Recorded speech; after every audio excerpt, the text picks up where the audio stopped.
helplessness of communities that are receiving end of strikes cause severe backlash both in terms of anti-US opinion and violence. Response to drone strikes comes in many varieties. First, revenge is targeted at those within the easy range of the insurgents and militants. The victims of those revenge terrorist attacks also consider the drone strikes responsible for all the mayhem.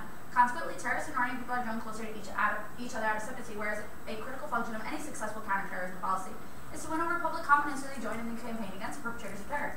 Public outrage against drone strikes circularly empowers terrorists. Pakistan is a perfect example of this phenomenon. Next, drones link U.S. to terrorism, Blazer 13. The world's most powerful military superpower practices terrorism. The Yemenis have grown in range by the onslaught of recent drone strikes. The gap between the U.S. and Al-Qaeda has actually shrunk in the eyes of many Yemenis. There is very little difference between what the two are doing to ordinary people. Not only are drone strikes killing scores of innocent people and terrorizing the local population, they are generating increasing support for Al-Qaeda. What radicals have previously failed to achieve, one drone strike accomplished in an instant. There is now intense anger and growing hatred of America. Robert Greener, who headed the CIA's counterterrorism center from 2004 to 2006, and was previously a CIA station chief in Pakistan, said recently that the drone program is too indiscriminate and may be creating terrorist safe havens rather than eliminating them. We are creating more enemies than we are removing from the battlefield. In 4 years, the U.S. has bombed Yemen at least 75 times and killed a minimum of 600 people. Next, drone strikes are creating the future of terrorism, A113. Bureau of Investigative Journalists has argued that at least 2541 to 3,540 people have been killed in drone attacks, and almost 411 to 884 of those are civilians. 89% of Pakistani citizens argue that drone strikes kill innocent people. In March 2011, 40 people were killed, many of whom were civilians at a local tribal meeting. The use of drone strikes also allows Taliban to win the hearts and minds and has been successful at recruiting Pakistanis from within the villages and streets, allowing the Taliban to recruit future generations by adopting a strong anti-U.S. narrative and using religion and theology to justify their action. This was true in the rise of lone wolf terrorists, such as Pakistani-born U.S. citizen Fazil Shahzad, who attempted to detonate a bomb in Times Square. In his trial, Shahzad cited the drone strikes in Pakistan and one of the reasons for his grievances against U.S. policymakers. U.S. drones put all Pakistanis at risk and therefore are counterproductive in defeating the Taliban. Their psychological impact on Pakistanis and inhumane manner in which they have killed many innocent civilians is fermenting and radicalizing. Next, terrorist groups can obtain a nuclear weapon, Bro 12. The current global dream for protecting the nuclear materials that terrorists desire for their ultimate weapon is far from seamless.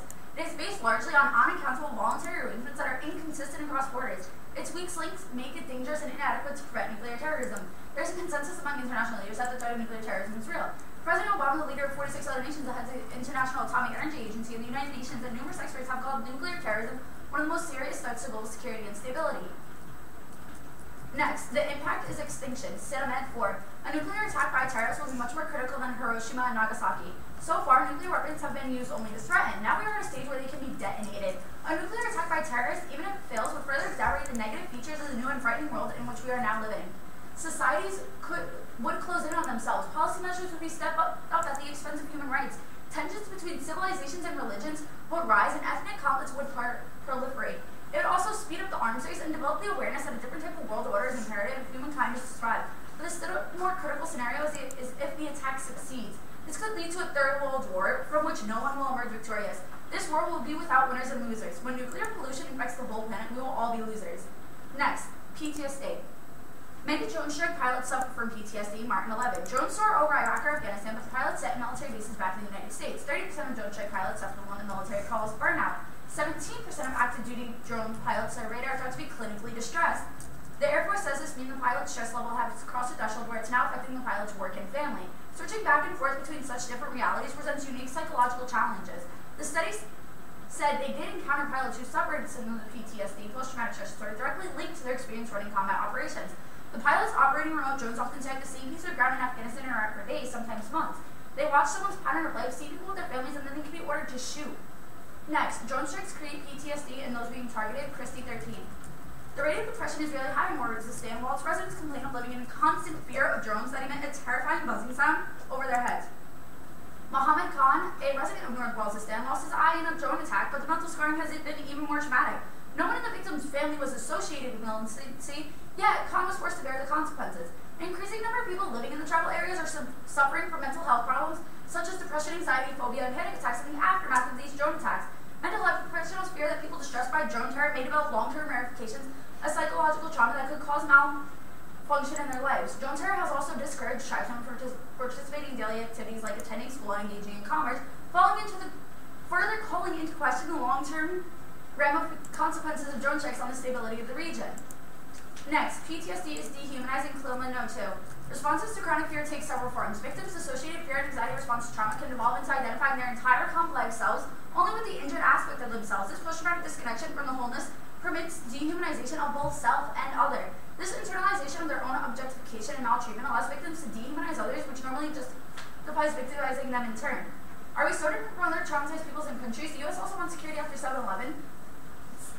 After September 11th, we have begun willingly to sacrifice freedom, nonviolence, and an open society in return for feeling safe. Next, a drone operator diagnosed with PTSD quit and is now treated. Age 12. A soldier sets out to graduate at the top of his class. He succeeds and becomes a drone pilot working with a special unit of the United States Air Force in New Mexico. He kills dozens of people, but then one day he realizes that he can't do it anymore. Brian would press a button in New Mexico when someone died on the other side of the world. He has since left the military and is now living back at home. He keeps his head shaved and has a 3-day beard. I haven't been dreaming an infrared for months, he says with a smile as if there were a minor victory for him. Drone pilots were seen as cowardly button pushers. It was such an unpopular job that the military had to bring in retired personnel. Cued right on the battlefield, there are no sides, just bloodshed. Total war. Every horror witness, I wish my eyes would rot. Next, the best way to treat PTSD is to eliminate external triggers. Total 8. PTSD symptoms are often triggered or cued by something in our internal or external environment. Because certain thoughts, feelings, or situations can bring up uncomfortable PTSD symptoms, such as memories of a traumatic event or feelings of being on edge and anxious, one way of coping with these symptoms is by increasing awareness of these triggers. You can prevent or lessen the impact of certain PTSD symptoms by identifying what specific types of thoughts, feelings, and situations trigger them, and then take steps to limit the occurrence or impact of those triggers. The best way of coping with triggers is to avoid them altogether. Next, environmental destruction. Environment is key to its survival. Drones, missiles, hurting environment. Bennett 12. The attitude of the United States of America is that all land belongs to America to use and abuse, to pillage and plunder.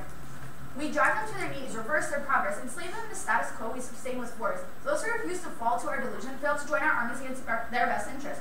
We destroy their land, their culture, their structure, and institutions, their relations near and far. In our breakdown, we create theirs. Next, environment is a vital human need. If drones destroy environment, even if terrorists killed, innocent civilians must be forced to live in depleted conditions. Hanks 09. Our fuller discussion of biocentric norms that unfolds itself in practice begins with the realization that we as individual humans and as communities of humans have vital needs which go beyond such basics as food, water, and shelter to include love, play, creative expression, intimate relationships with a particular landscape or nature taken in its entirety, as well as intimacy with other humans and the vital need for spiritual growth for becoming a more mature human being. Our vital material needs are more simple than many realize. Next, humanity is a part of a larger biotic community. Environment is key to its survival. Harding 05. Humans are not a superior species with the right to manage and control the rest of the nature, but rather that humans are plain members of the biotic community. A thing is right when it tends to preserve the integrity, stability, and beauty of the biotic community. It is wrong when it tends otherwise. We realize how dependent we are on the well-being of nature for our own psychological and physical well-being. As a consequence, there arises a natural inclination to protect human life. Hence our plan. The United States Congress will statutorily restrict the use of drone strikes by the President of the United States. Solvency. Restricting drone strikes stops terrorism. Gazorki 13.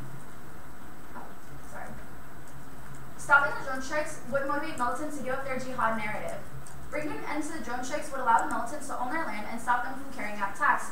Continued U.S. drone strikes were counterproductive as they not only cost civilian lives but also fuel terrorism. Remarking on the withdrawal of U.S. troops from Afghanistan, our member stated that it needed to be carried out in an orderly fashion or else Pakistan will have to face the brunt of the situation. Judge, essentially with this we're saying through our adoption of our plan we will help limit these three what we call advantages: PTSD, environmental destruction, and terrorism. Cross-X? I now stand open to cross-X.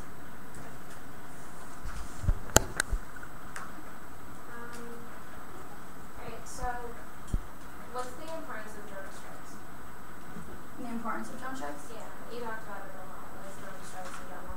Well, we're saying that the drone strikes that the U.S. government currently implements, that we currently use, are negatively affecting us in general. They're causing an increase in terrorism. They're essentially, my first part discusses how these drone strikes that we implement essentially help Al-Qaeda recruit future members. Who implemented drone strikes? The United States government. Okay, so who should stop these drone strikes? We're saying through our plan the United States Congress will statutorily restrict Is Congress part of the government? Yes, but we're saying... Sorry to cut you off, but so you're saying that the government created the problem and the government is going to fix the problem? We're saying through our plan we would help to fix some of the problem. But you're working through the government that created the problem in the first place? Yes. Okay, what's this terrorism disadded impact and all that? It's not a terrorism dispatch, it's actually a terrorism advantage. It's already advantage. But the impact of it, you said, the impact is extinction. We're saying that terrorism is causing people to join Al-Qaeda. Through these people joining Al-Qaeda, we're helping create the future of terrorism. By creating the future of terrorism, we're increasing their probability of obtaining a nuclear weapon. If they obtain this nuclear weapon, and they can... Okay, can I cut you off there? So drone strikes are creating terrorism? Yes. So terrorism didn't exist before drone strikes? That's not what we're saying. We're saying... I'm just saying, so you're saying that terrorism creates, drone strikes create terrorism, but how is that possible if drone strikes aren't the cause of terrorism? We're saying that We're drones doesn't create it newly, it increases. Okay, so if drone strikes are occurring right now, why aren't we in a nuclear war? We're saying that it could lead to a nuclear war if we don't saturate or restrict them. What? When?